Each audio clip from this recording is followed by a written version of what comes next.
એક તરફ બુલેટ ટ્રેનની વાતો, સ્માર્ટ સિટીના દાવા અને 5 ટ્રિલિયન ઇકોનોમીના સપના, અને બીજી બાજુ જીવના જોખમે જોડીમાં લટકતી એક ગર્ભવતી મહિલા.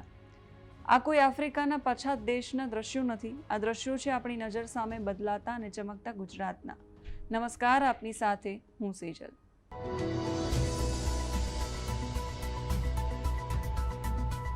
આ ગુજરાત છે, જ્યાં આજે પણ એક માતાને જન્મ આપવા માટે મોતની નદી પાર કરવી પડે છે. નર્મદાના ડેડિયાપાડાની આ ઘટના આપણી સિસ્ટમના ગાલ પર તમાચો છે. આ ઘટના છે નર્મદા જિલ્લાના ડેડિયાપાડા તાલુકાના કંજાલ ગામની. ગામના જવનીબેન વસાવા નામની ગર્ભવતી મહિલાને અચાનક પ્રસૂતિની પીડા ઉપડે છે. પરિવારજનો તાત્કાલિક 108 એમ્બ્યુલન્સને ફોન કરે છે, પણ અફસોસ, કાગળ પર દોડતો વિકાસ આ ગામના રસ્તાઓ સુધી પહોંચ્યો જ નથી. પાકો રસ્તો ન હોવાને કારણે કરોડો રૂપિયાની 108 એમ્બ્યુલન્સ ગામની બહાર જ થંભી ગઈ. હવે શું કરવું? એક તરફ સમય ઓછો છે અને બીજી બાજુ બે જીવનો સવાલ છે. જ્યારે સરકાર અને પ્રશાસન હાથ ઊંચા કરી દે છે, ત્યારે ભારતની ગ્રામીણ જનતાની માનવતા જાગે છે.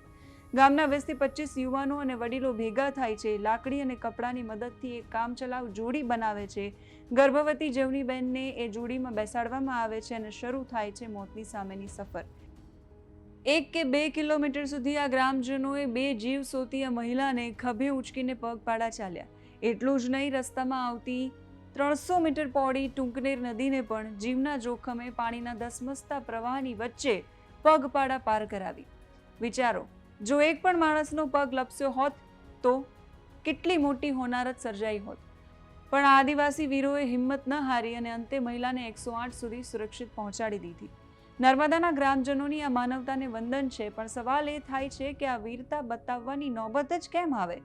ચૂંટણી વખતે કરોડોના વાયદા કરનાર નેતાઓ આજે ક્યાં છે? કરોડો રૂપિયાના બજેટવાળી ચૂંટણીલક્ષી યોજનાઓ આ અંતરિયાળ વિસ્તારના કાચા રસ્તાઓ કેમ પાકા નથી કરી શકતી? શું આદિવાસી વિસ્તારના લોકો માત્ર વોટ આપવા માટે જ છે? એમના નસીબમાં આઝાદીના આટલા વર્ષો પછી પણ હોસ્પિટલ પહોંચવા માટે જોડી કેમ લખેલી છે? આને વિકાસ કહેવાય કે વિનાશની ગર્તામાં ધકેલાયેલું તંત્ર? કંજાલ ગામના લોકોએ તો પોતાની ફરજ નિભાવી દીધી, પણ એર કન્ડિશન ઓફિસોમાં બેસીને વિકાસના નકશા દોરતા બાબુઓ અને નેતાઓ, તમે ક્યારે જાગશો? શું આવી ઘટનાઓ પછી પણ ડેડિયાપાડાના રસ્તાઓ બનશે ખરા? આ જોડીદાર વિકાસ વિશે અને આ ગ્રામજનોની અદ્ભુત માનવતા વિશે તમારું શું કહેવું છે? કમેન્ટ બોક્સમાં લખો.